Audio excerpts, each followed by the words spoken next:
wassalatu wassalamu ala sayyidil mursalin sayyidina Rasulullah Muhammad bin Abdullah wa ala alihi wa sahbihi man wala. Subhanaka la ilma lana illa ma 'allamtana innaka antal alimul hakim. Rabbi shrah li sadri wa yassir li amri wahlul 'uqdatam min lisani yafqahu qawli wasaddid bi lisani wa bi qalbi bi haqqi sayyidina Muhammadin sallallahu alaihi wasallam. Amma ba'd. Alhamdulillah, hadirin wa hadirat yang dimuliakan oleh Allah Subhanahu wa taala. Kita lanjutkan kembali kajian fikih kita di dalam kitab Safinatun Najah sampai ke pembahasan satu bab. Di sini ada satu bab yang menarik ya, sehingga kitab ini bisa diibaratkan seperti halnya sungai, sedangkan kitab Minhaj, kitabnya Imam Nawawi, kitab fikih yang cukup besar, itu diibaratkan sebagai lautan, sehingga dikatakan apa yang ada di sungai itu belum tentu ada di lautan. Nah, ini satu bab ini ada di kitab kecil, namun belum tentu ada di kitab yang besar. Jadi disematkan oleh pengarang kitabnya mengenai hal tersebut. Walaupun ini permasalahan bukan satu permasalahan yang rumit ya atau sulit, tidak, namun tetap dibawakan oleh beliau sebagai penambahan ilmu ya, supaya kita mengetahui dan supaya kita bisa mengerjakannya dengan baik. Bab ini yaitu menjelaskan mengenai permasalahan hukum-hukum meminta pertolongan. Ya. Di sini ada beberapa hukum di mana ada kalanya mungkin kita ini minta tolongnya hukumnya mubah, ya ada kalanya wajib, ada kalanya makruh, ada kalanya sunnah, ya minta tolongnya itu. Yang pertama di sini dijelaskan ada beberapa hukum. Yang pertama mubah. Mubah itu apa sih? Mubah itu kalau kita lakukan atau kita tinggalkan sama, artinya tidak mendapatkan pahala juga tidak mendapatkan dosa. Terkecuali memang kalau hal-hal yang mubah itu kita niatkan taat, baru kita bisa mendapatkan pahala. Seperti halnya makan minum, itu kan hukumnya mubah, boleh-boleh aja. Kita tidak makan juga tidak dosa, kita makan juga tidak dosa, juga tidak dapat pahala. Tapi kalau misalkan kita makannya diniatkan untuk taat kepada Allah Subhanahu wa taala, ya makannya untuk supaya kuat beribadah kepada Allah Subhanahu wa taala, maka makannya kita itu mendapatkan pahala dari Allah Subhanahu wa taala. Ini fal mubahatu ya taqribul ma. Ya.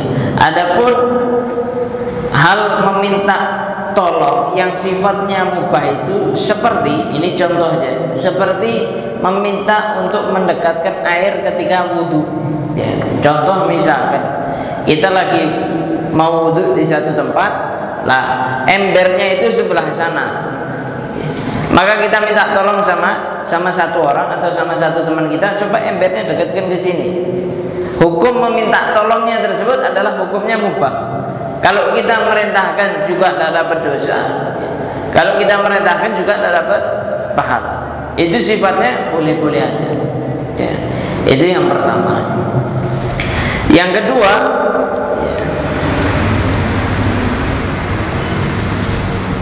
wa khilaful aula, yaitu hukumnya khilaful aula. Apa sih khilaful aula?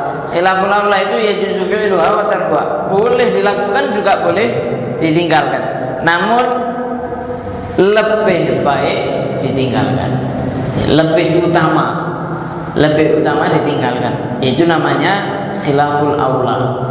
Itu seperti kapan? Ya sabbul ma'i ala nahwil mutawaddi, yaitu ketika seseorang ini minta tolong untuk dituangkan air wudhunya.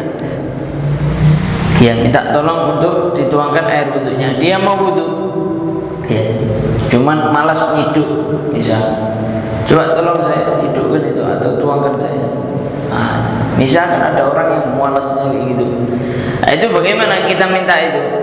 Ini hukumnya khilaful aula. Kalau dilakukan boleh ya, kalau ditinggalkan juga boleh, cuman mana yang lebih utama? Ya ditinggalkan.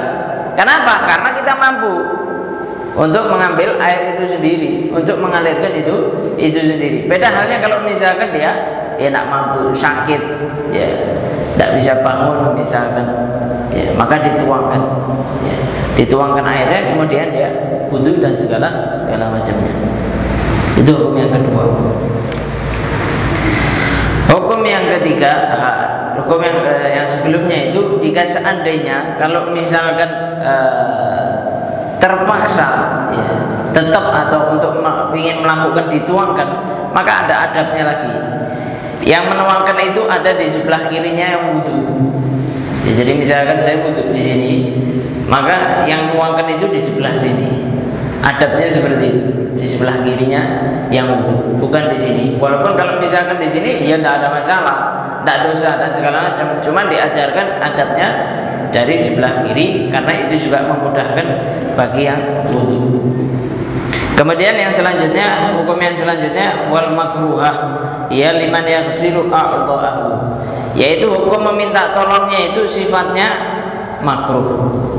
Ya, sifatnya makruh. Makruh itu apa?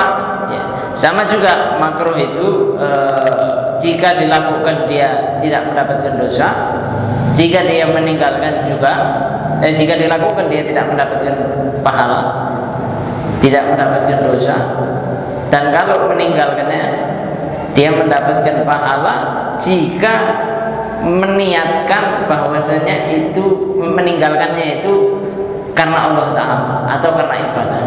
Jadi gini, gampangan itu makruh. Kalau kita melaksanakannya, ya melakukannya, itu tidak sampai mendapatkan dosa. Tapi ketika kita meninggalkannya, ada kalanya bisa mendapatkan pahala, ada kalanya tidak bisa meninggalkan, tidak mendapatkan pahala. Bisa mendapatkan pahala jika kita meninggalkan hal tersebut karena kita memang itu perintah dari Allah Subhanahu Wa Ta'ala. Gampangannya, orang melakukan hal semacam ini, tangan semacam ini itu kan makruh, seperti halnya setan, seperti halnya orang sombong.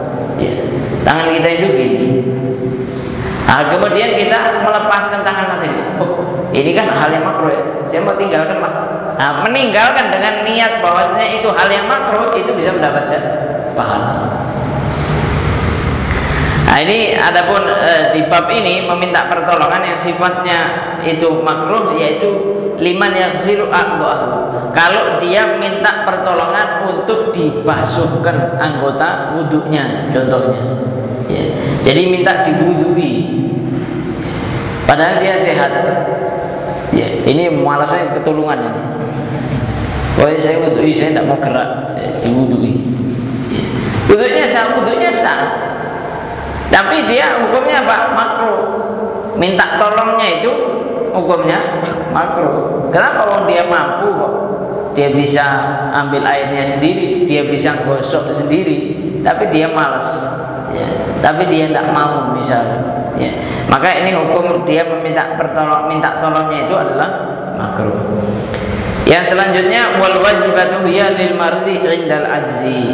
Hukum meminta tolong itu sifatnya wajib kapan? Bagi orang yang sakit di saat dia tidak mampu lagi. Ya, jadi kalau misalkan dia sakit, tak mampu untuk wudhu, maka wajib baginya untuk minta tolong kepada orang lain, walaupun itu harus mengeluarkan uang. Ya. Saya mau nolongi, tapi bayar 10.000, misalnya gitu. Nah, dia yang sakit ini punya uang. Nah, yang sakit ini wajib bayar 10.000 tadi. Untuk apa? Supaya dia ngambilkan air, kemudian dia mewudhui dirinya. Ya. Itu hukumnya wajib. Ya. Fajibu alaihi tahsilu man yu'inuhu walau bi ujrati mithlin. Ya. Walaupun bi ujrah mithl. Ya, walaupun dengan membayar.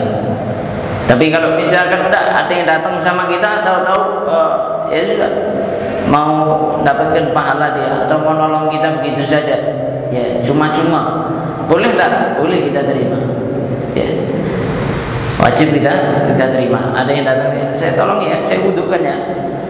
Tenang, gratis, tidak bayar. Nah, ini bagaimana? Ya boleh. Wajib dia menerima. Yang sakit itu dia wajib menerima. Ya, sampai akhirnya dibutuhkan dan segala macamnya. Kemudian ada kalanya minta tolong ini atau memberikan pertolongan ini sifatnya itu sunnah. Ya. Seperti apa? Seperti orang yang sendiri dari soft, Ya. Kalau misalkan kita ini ditarik, ya, ada orang datang ke masjid atau datang ke sholat jamaah, dia datang sendiri, softnya sudah sempurna. Ya. Kemudian kita ditarik sama orang tadi supaya dia tidak sendirian. Karena kalau sendirian dia di dalam softnya itu hukumnya makruh. Maka dia tarik orang ke belakang supaya sholat satu softnya ini 2 rakaat sehingga tidak terkena kemakruhan. Nah ini hukumnya sunnah. Kita mundur juga hukumnya sunnah. Ya jangan disuruh mundur. Nah, pahalanya tetap pahala kita. Misalkan kita di soft yang pertama, soft pertama itu kan besar pahalanya. Tetap pahala kita walaupun kita mundur ketika itu, pahala kita itu tetap seperti pahala yang pertama. Ya, jadi jangan takut ketika mundur itu pahalanya hilang, enggak. Kemudian yang terakhir yaitu meminta pertolongan yang sifatnya itu haram, yaitu ketika meminta pertolongan di dalam hal-hal yang diharamkan oleh Allah Subhanahu wa Ta'ala. Ya, ini misalkan minta tolong beli khamr misalkan, ya, atau minta tolong dan segala macam lah, pokoknya hal-hal yang diharamkan oleh Allah Subhanahu wa Ta'ala. Ya, minta tolong dipinjami utang riba misalkan. Nah, ini sama juga. Nah, ini hal yang diharamkan oleh Allah Subhanahu wa Ta'ala, maka pertolongan tadi juga sifatnya haram, juga mendapatkan dosa dari Allah Subhanahu wa Ta'ala. Mungkin ini yang bisa mungkin sampaikan pada